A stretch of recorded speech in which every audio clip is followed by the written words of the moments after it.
Ouais. Bonjour tout le monde. Donc, en fait, on a changé de technologie pour pouvoir faire les vidéos ce soir. Je suis en compagnie de Geneviève Crochetière. Elle a accepté de faire l'entrevue avec moi, question de parler de sa vie avec le diabète.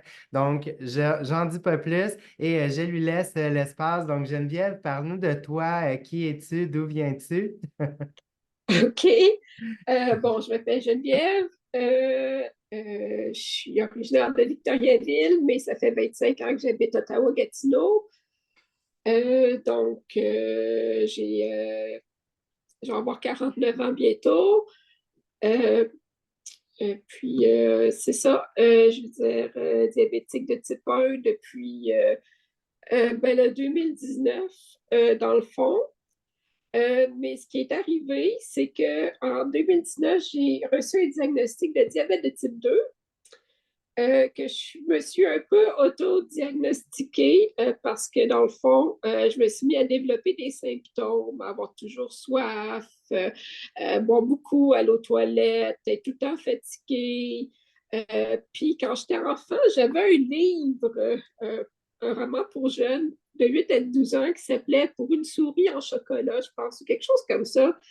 Puis publié aux éditions Castor Poche Flammarion. Peut-être qu'il y en a d'autres qui vont le reconnaître, mais ça racontait l'histoire d'une petite fille qui était diabétique. Puis je me souviens que dans l'histoire, il disait que justement, quand elle était devenue diabétique, elle ne pouvait pas s'arrêter de boire. Puis je veux dire, puis c'est comme ça qu'elle avait su qu'elle avait le diabète. Fait que quand je me suis mis à développer ces symptômes-là, j'ai fait comme, puis, fait que là, j'y ai pensé, j'étais allée vérifier dans Google, ça disait que ça pouvait, entre autres, être des symptômes de diabète. J'étais allée voir mon tout nouveau médecin qui venait de m'être attribué par le guichet des patients orphelins. Bon, lui, évidemment, il m'a dit, ben là, vous n'êtes pas si grosse que ça, puis vous êtes un peu jeune. Ça fait que le diabète, ça serait étonnant.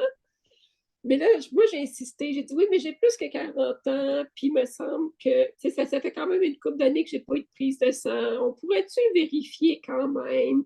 Puis il dit oui, oui, mais il dit inquiétez-vous pas. Il dit ça doit être parce que c'est l'hiver, puis l'air est sec, c'est pour ça que vous avez soif, puis que vous avez la bouche sèche. Puis je dis oui, mais j'ai la bouche sèche au point où j'ai de la difficulté à parler. Il me semble que ça n'a jamais fait ça avant. Fait que, en tout cas, j'étais allée faire une prise de sang. Les résultats sont venus. Mon hémoglobine glyquée était à 15. Ça fait que le médecin était catastrophé. C'était tellement drôle. Il était comme, mon Dieu, asseyez-vous, vous avez le diabète. Puis moi, j'étais comme, bon, ben, je m'en doutais. À ce temps, on fait quoi? Fait que j'étais pas. Je m'en doutais beaucoup. Là. Fait que j'étais pas. Le médecin était plus sous le choc que moi. Fait que c'était très drôle là, parce que lui, il avait son visage dans oh mon Dieu, là. Fait que fait que c'est ça. Fait qu'il il m'a donné du metformin, du diabéta, puis j'ai commencé à prendre ça. J'étais allée lire en ligne, j'ai changé mon alimentation. Le diabéta, il fallait arrêter ça vite parce que je faisais des hippos tout le temps. Mon médecin voulait juste me mettre sur autre chose parce qu'il disait, bon, ben, que c'était moi qui tolérais mal le diabéta. C'était qu'on allait trouver. Il allait me donner un vrai médicament. J'ai dit non. J'ai dit là, on va attendre la prise de sang de suivi dans 3 mois, puis on va voir ce qu'on fait avec ça. J'étais allée faire ma prise de sang de suivi au bout de 3 mois. Mon hémoglobine glyquée était à 6,8. Mon médecin était sous choc. Qu'est-ce que vous avez fait? Ben, j'ai changé mon alimentation. Il n'en revenait pas. Les patients ne font jamais ça. Fait que bon. Fait que tout a bien été. J'ai géré mon diabète de type 2 avec une dose minime de metformin pendant presque 3 ans finalement. Pendant la pandémie, à un moment donné, parce que diabétique de type 2, ils disent que tu n'as pas besoin de te piquer le doigt puis de vérifier ta glycémie régulièrement. Les prises de sang que le médecin t'envoie faire, ça va suffire à tout gérer. Bon, mais ma diététiste m'avait dit ben, apprends à te servir de ton glucomètre, pareil, ça pourrait être utile, puis check une fois de temps en temps. Puis là, je me suis aperçue quand je checkais une fois de temps en temps, me levant le matin, j'étais à 15, 16, des trucs aberrants. Fait que, rappelé mon médecin, j'ai dit, mais là, il se passe de quoi? Il dit, bon, ça doit être temporaire, ça a toujours bien été avant. Fait que là, j'ai demandé, tu sais, comme une requête pour aller faire une prise de sang. Puis il a fait comme, bon, OK, tu sais, ça coûte pas bien cher, comme on va y aller faire la prise de sang. Mais là, je me sentais tellement mal que la perspective de prendre 2 autobus pour aller au centre de prélèvement, puis de marcher, puis c'était l'hiver, puis j'ai procrastiné pendant des mois. Quand je me suis décidée à aller la faire au printemps, ben là, c'est ça, l'hémoglobine glyquée était à 15. J'ai reçu des résultats par courriel de ma clinique médicale. Ça disait, prenez rendez-vous avec votre médecin sans tarder. Je suis allée sur le portail, pas moyen de le voir avant 5 semaines. Fait que je me suis. Puis là, c'était la grande fin de semaine de Pâques qui commençait. On était le jeudi soir, là, juste avant le vendredi saint. Fait que c'était pas vraiment le temps de. Mais il y a un médecin à Ottawa, de l'autre côté de la rivière, parce que nous autres, on peut traverser très facilement, que je voyais avant d'avoir un médecin de famille au Québec. Fait que lui, je m'étais booké un rendez-vous 3 jours après, le mardi. Euh, Sauf que le samedi, je suis allée manger avec une amie, j'ai pas pu rien avaler, j'ai rien mangé de la journée, j'avais aucun appétit. Euh, Puis c'est ça, le soir, à la maison, je n'étais pas capable de rester consciente sur mon divan. Je faisais juste m'endormir. J'avais mal à la tête. J'ai essayé de prendre un comprimé de Tylenol. J'arrêtais pas de l'échapper. J'ai voulu me verser un verre de lait. J'en ai mis partout. Là, je me suis dit, ben, je vais aller me coucher. Ça va aller mieux demain parce que ça faisait des semaines que ça allait pas bien, que j'étais super faible, que mes yeux se fermaient tout seuls. Mais je me poussais. Je me disais, ma glycémie est hors de contrôle. Quand je vais avoir 2 minutes, je vais aller voir mon médecin, puis il va m'augmenter ma dose de médicaments, puis je vais être correct. Parce qu'il y a personne qui m'avait parlé de complications à court terme, que le diabète de type 2, tout est censé être beau. Fait qu'en tout cas, j'ai mis mon pyjama, je m'en allais me coucher, puis là, j'étais dans ma salle de bain. Puis je me suis rendu compte que je respirais vraiment pas bien, hein? Que je n'étais pas capable de remplir mes poumons. Il fallait vraiment que je m'y prenne en 2, 3 fois pour essayer de rentrer l'air jusqu'au bout. Puis là, j'ai pensé à un de mes anciens collègues qui est mort subitement à 47 ans. Il a fait un AVC, en tout cas, il est allé à l'urgence puis il est mort là. Puis c'est l'âge que j'avais à ce moment-là. Ben, j'allais avoir 47 ans le lendemain. Puis je me suis dit, Non. puis j'habite toute seule. Puis je me suis dit, ben là, puis tu sais, mon équipe au travail est à Québec. Tu sais, je veux dire, c'était pendant la pandémie. Je me suis dit, là, si je vais me coucher, je vais peut-être mourir toute seule dans mon lit. Tu sais, fait que là, je me suis dit, peut-être, tu sais, puis tu penses pas bien, là, mais j'étais comme, peut-être que je devrais appeler le 911, tu sais, juste au cas où ils vont me le dire si je m'inquiète pour rien. Puis là, j'ai composé le 911, puis je me souviens pas trop de la conversation, mais je me souviens de l'homme à l'autre bout du fil qui disait, Madame, l'ambulance va être là dans 3 minutes. Puis de fait, les paramédics étaient à ma porte tout de suite. Puis là, ils voulaient m'embarquer. Puis non, non, prenez rien, prenez rien. Puis là, j'étais comme, non, non, faut que j'enlève mon sac. Puis comme, parce que moi, je me disais, ben là, attends, j'habite seule. Je vais pas juste partir avec la porte déverrouillée, puis en pantoufle. Puis j'ai insisté pour m'habiller. Puis là, les ambulanciers étaient comme, ben, elle ne nous écoute pas. Genre, parce qu'ils disaient, dépêchez-vous, madame. Puis moi, j'étais comme, non, non, mais il faut quand même que.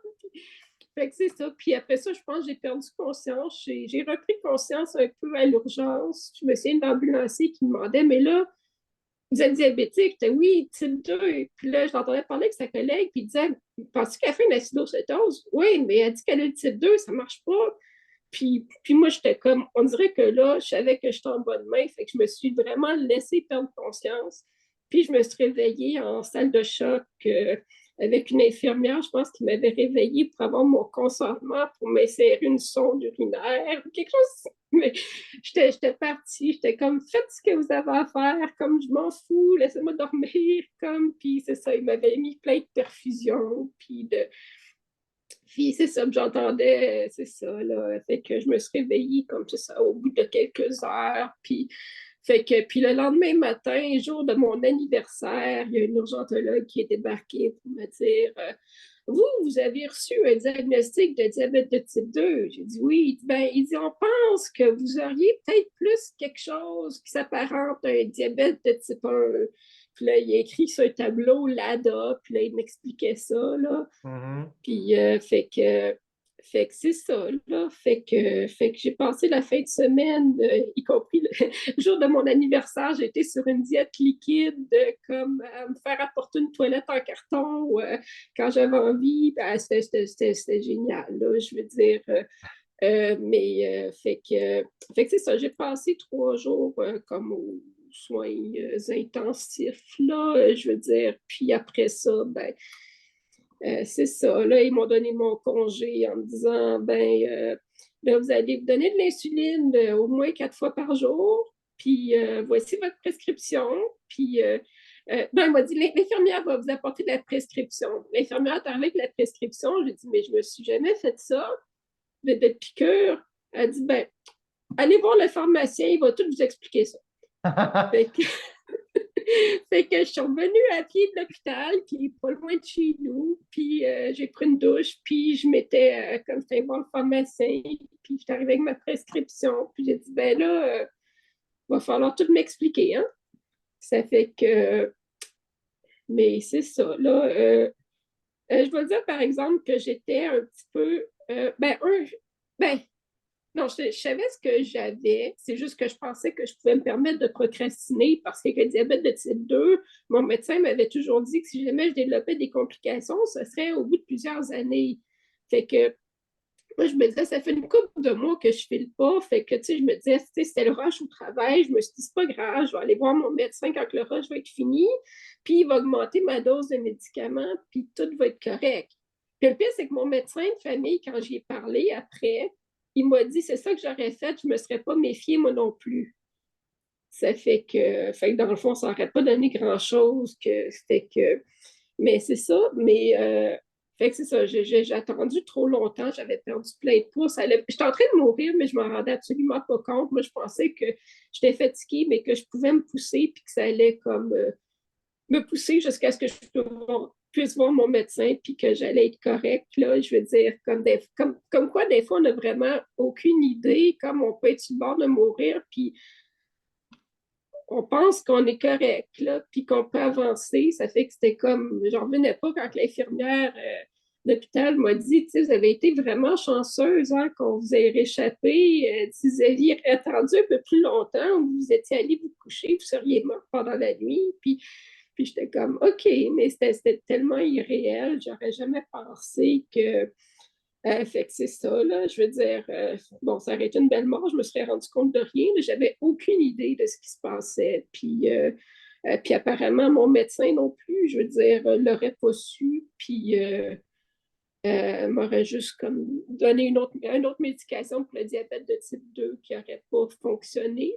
Ben, je veux dire, parce que c'est pas de l'insuline, c'était. Fait qu'à ce moment-là, en fait, c'est plate parce que tu as dû passer par l'acidocétose pour que finalement ils se rendent compte que, oups, on s'est trompé dans le diagnostic. Puis en fait, depuis le début, ce que j'entends, c'est qu'il y a eu beaucoup de. Une chance que une chance que tu étais informé avant, puis que tu avais déjà une idée des symptômes, puis de ce que ça Oui, pouvait faire, puis tout ça. Parce que sinon, sais, il n'y aurait même pas eu le premier traitement qui n'était pas le bon. Puis en fait, c'est ça. Fait que, mais c'est toutes des oui, circonstances qui font en sorte que ça t'a amené là. Puis mon Dieu, oui, tu sais, hein?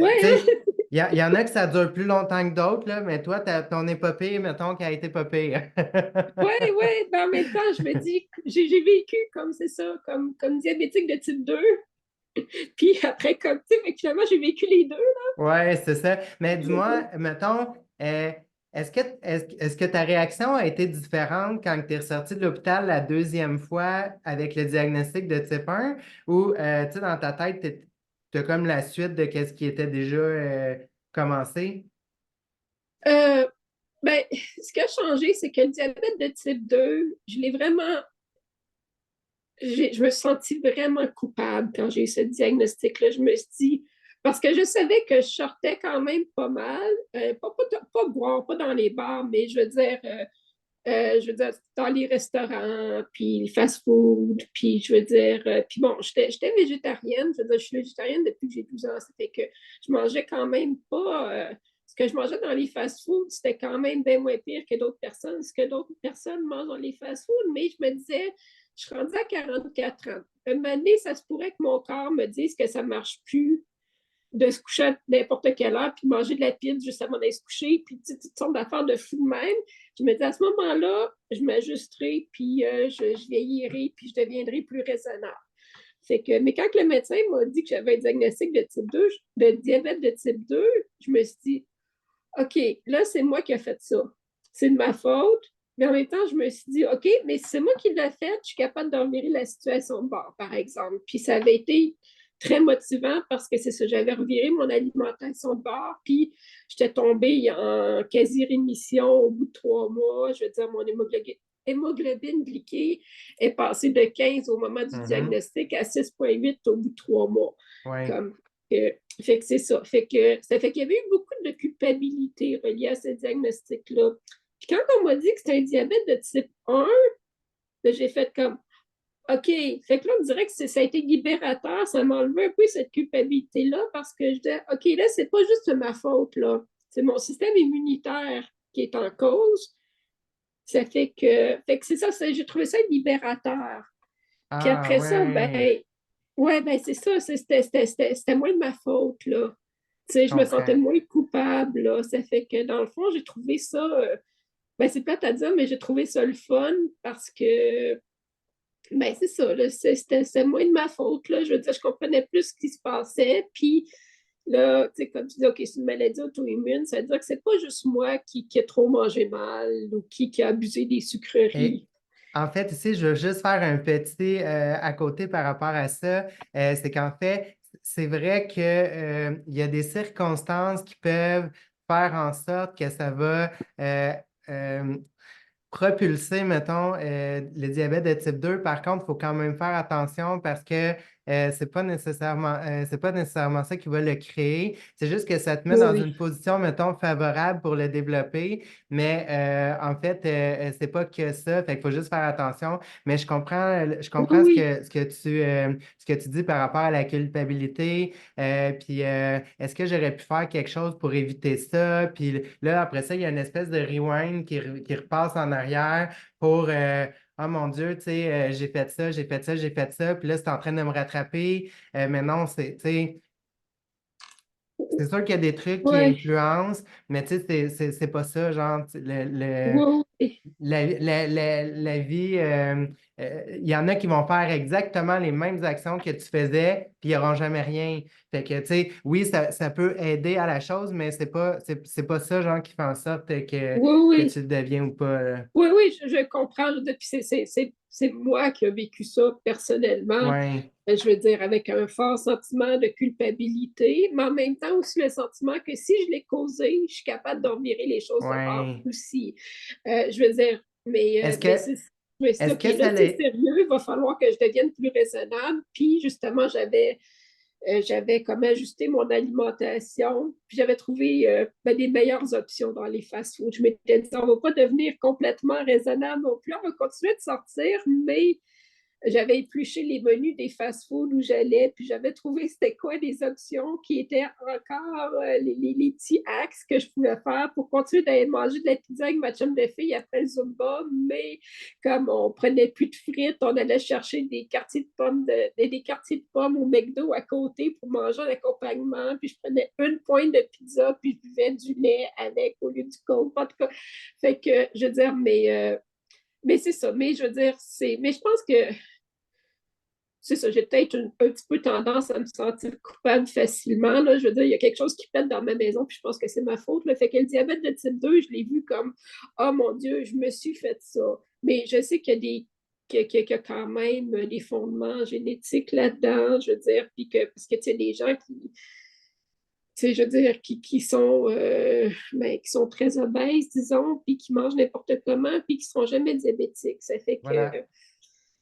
mais c'est ça. Mais ça m'a quand même enlevé un poids de savoir que c'était un diabète de type 1. Puis ça a facilité les choses que d'avoir eu le diagnostic de diabète de type 2 avant parce que je l'avais reviré de bord, mon alimentation. Puis même si on ne me l'avait pas demandé, je m'étais mis à compter mes glucides par moi-même. J'avais lu sur le site de Santé Canada qu'un repas pour une femme, ça devait contenir entre 45 et 60 grammes de glucides.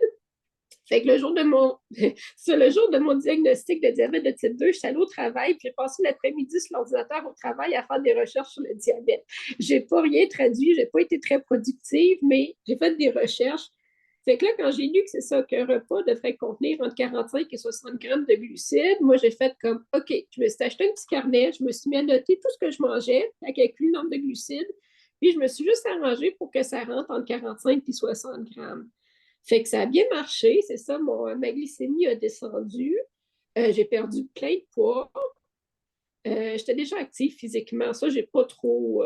J'ai augmenté un petit peu, là, mais fait que c'est ça. Fait que c'est ça qui a autant ébahi mon médecin qui m'a dit que les patients généralement ne faisaient pas ça. Puis qu'en tout cas, fait que quand j'ai eu le diagnostic de diabète de type 1, puis au début, ils m'ont mis sur une dose fixe d'insuline. L'urgentologue m'a dit, bon, ben là, en attendant de voir le médecin, dans à peu près un mois, tu vas donner 4 unités d'insuline, puis, tu sais, comme d'insuline rapide avant chaque repas, puis tu vas donner 10 unités d'insuline lente avant d'aller te coucher. Puis après ça, quand j'ai été suivie par une infirmière, elle m'a dit, ben là, on pourrait passer à l'insuline en fonction de ce que tu manges réellement. Là, j'étais comme, ah, ben c'est cool parce que je les compte déjà, mes glucides. Ça fait que ça, au moins, l'habitude était déjà prise, je le faisais. Fait que ça a facilité les choses. C'est comme si j'avais eu euh, je m'étais mis à faire les choses de façon plus progressive que si j'avais eu juste le diagnostic de type 1 direct de même, que là, il faut tout apprendre, le calcul des glucides, puis l'insuline, puis tout. Là, au moins, le calcul des glucides, c'était réglé. J'avais déjà adapté les recettes que je me fais à la maison pour qu'il y ait la bonne quantité de glucides dans un repas. Fait que je savais, si je me fais telle recette, qu'il y a tant de glucides. Ça fait que dans le fond, j'ai été chanceuse comme que ça se passe comme ça parce que ça s'est fait de façon plus progressive. Là. Diabète de type 1, il a fallu que.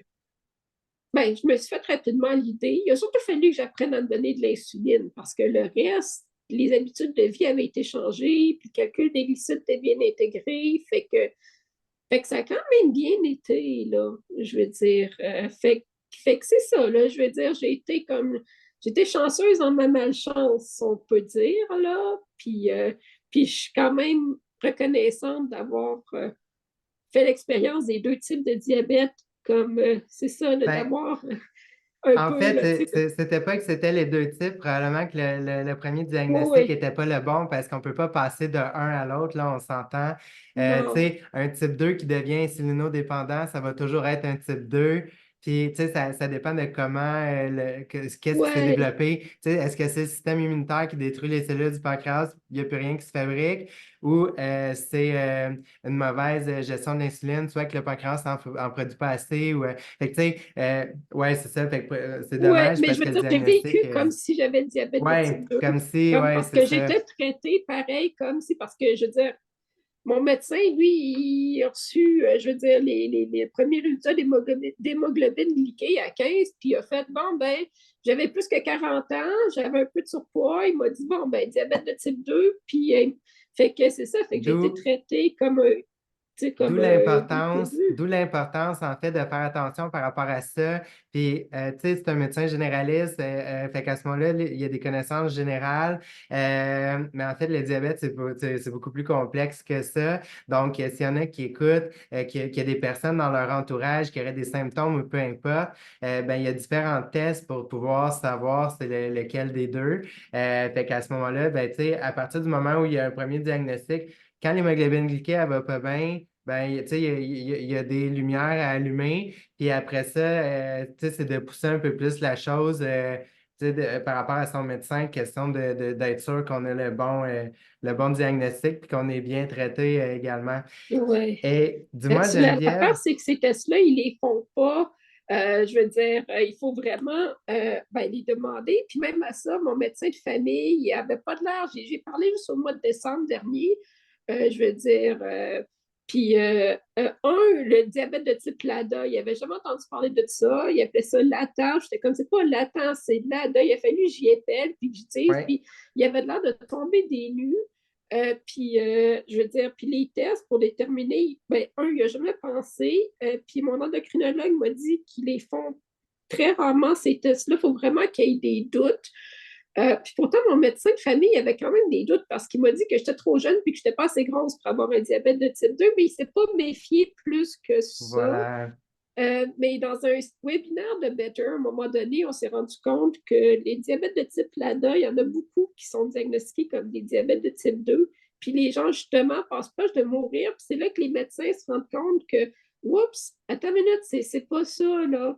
Fait Ouais. que, fait que l'équipe de Better nous a dit qu'elle allait Travailler essayer de là-dessus. voir s'il n'y avait pas moyen de faire quelque chose comme justement pour que les médecins se méfient un petit peu plus. Parce que moi, j'aurais pu y rester. Là. Si je n'avais pas Mhm. appelé le 911, puis encore, j'ai failli pas les appeler. J'étais comme, je les appelle-tu, j'appelle-tu pas? J'étais comme, parce que tu sais, on dirait qu'on a peur des déranger quand on appelle au 911, puis tu dis, ça va pas si mal que ça. J'étais comme, au pire, ils vont me le dire si je m'inquiète pour rien. Mais si je n'avais pas fait ça, je veux dire, puis ça aurait été comme, ben, je sais pas, j'imagine qu'il aurait peut-être fait une autopsie, puis c'est parce que ça aurait été une cause, une mort suspecte, puis je veux dire, peut-être que ça aurait été classé comme une erreur médicale, je veux dire, je veux dire, ça ne doit pas arriver, tu sais, comme c'est une toute petite partie des LADA des diabétiques de type 1, fait que peut-être qu'ils font de la gestion du risque, puis qu'ils se disent, ben, on ne fait pas nécessairement de tests de façon On ne le sait pas, mais l'important, c'est que tu es encore avec nous aujourd'hui et oui, que tu peux nous oui, conter ton histoire. En c'est fait, ça. ça fait un petit moment qu'on est ensemble. Question, en fait, tu as répondu à toutes les questions que je t'avais OK, envoyées c'est bon. finalement à travers, à travers ton histoire qui est très complète. En fait, j'aimerais ça terminer avec toi par rapport à aujourd'hui, avec tout ce que tu as appris à travers les années de vie avec le Lada, finalement. Ouais. Euh, quel conseil que tu aurais aimé avoir en fait à ton diagnostic au tout début, là, même en pensant que tu avais le diabète type 2, quel conseil tu aurais aimé avoir que tu aurais pu appliquer tout de suite puis qui aurait peut-être changé ta vie ou qui aurait amélioré comment ça s'est passé? Euh, ben, je veux dire, bon, c'est sûr que connaître l'existence du LADA, ça aurait pu être intéressant. Je ne sais pas si ça aurait vraiment changé les choses. Je veux dire, mais c'est juste que finalement, ben, ce qui a vraiment changé la donne, c'est quand que je me suis renseignée puis que je suis allée voir, que j'ai vu sur le site de Santé Canada. Ben, je pense en passant par le site de Diabète Québec, j'ai su que Santé Canada recommandait de 45 à 60 grammes. Cette histoire de Mhm. glucides-là, ça a été comme ça m'a vraiment aidé à prendre en charge la maladie. Puis sinon, je pense que c'est important de savoir qu'on peut quand même, ben, en tout cas, je veux dire, c'est sûr que là, le diagnostic de l'ADA, ça fait pas tout à fait 2 ans, là, fait que c'est quand même assez récent, là. C'est pas comme si ça faisait 40 ans que je vivais avec ça, là. Mais ça va bien, on peut vivre avec ça, c'est pas la fin du monde, je veux dire. Euh, Puis on n'a même pas besoin d'être si raisonnable que ça. Parce que quand j'étais allée à la pharmacie pour me faire expliquer les injections, la pharmacienne m'a tout bien expliqué ça, mais elle me disait, il va falloir manger à des heures régulières. Puis je me disais, oh mon Dieu, je vais devenir tellement plate parce que moi, je suis habituée de partir sur la go puis de manger quand j'ai faim, puis de souper. Des fois, ça peut être à 9 h le soir. Puis je disais, puis là, je me disais, je vais donc bien devenir, il va falloir que je devienne super raisonnable, puis super plate, puis finalement, c'est pas nécessaire. Je continue de manger, comme, puis j'aime mon insuline, puis ça va bien. Quand je suis en vacances, je veux dire, je me lève vers 11 h le matin, je déjeune, puis après ça, je soupe juste vers 8 h le soir.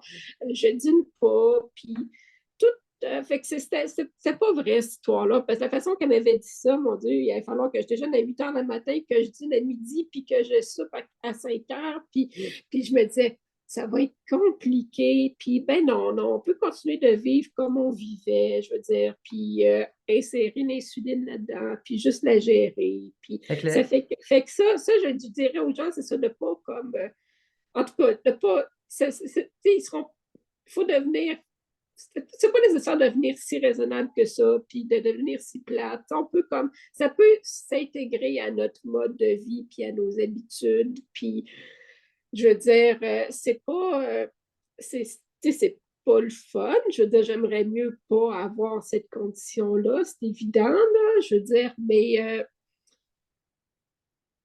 mais ça va quand même bien. Puis je pense qu'on est quand même chanceux dans notre malchance, dans le sens où on a une maladie où on a beaucoup de pouvoir. Je veux dire, c'est nous qui décidons. On n'est pas comme prisonniers de, comme si c'est pas comme si on devait prendre des pilules, puis que, fait que ça fallait que ce soit le médecin qui augmente la dose, puis qui détermine. Tu sais, on peut prendre beaucoup de décisions nous-mêmes. Puis ça, moi, j'aime beaucoup ça.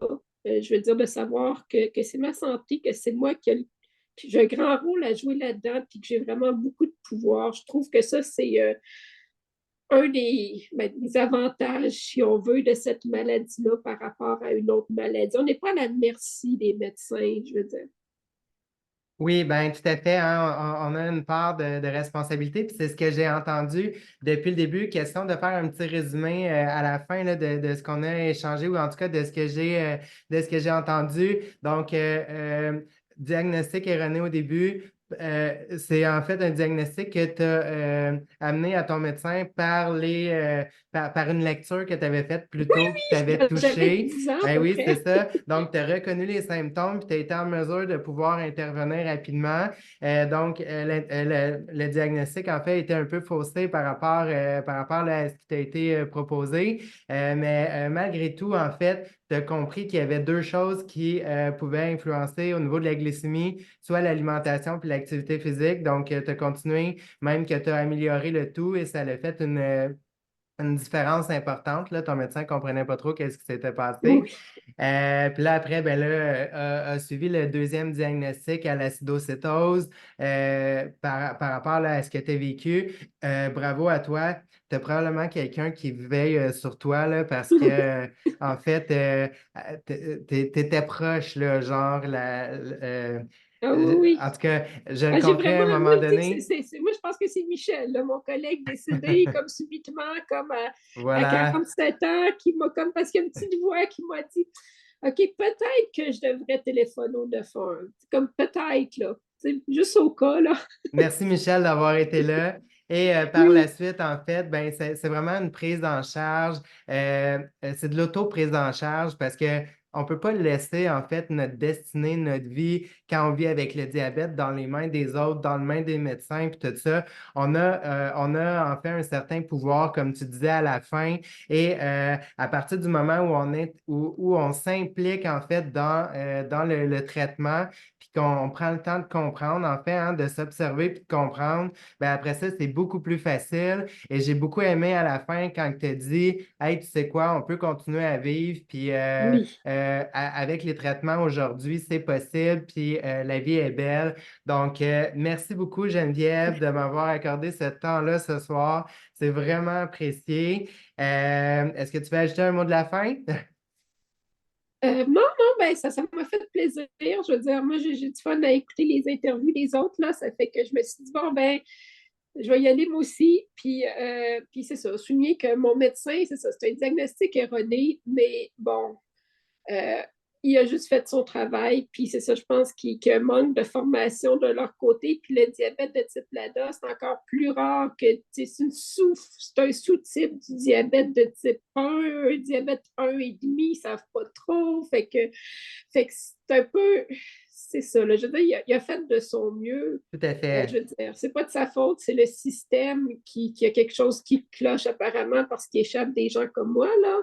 Je veux dire, mais c'est ça, là. Je veux dire, c'est pas, c'est ça, je blâme pas mon médecin non plus, puis je lui en veux pas.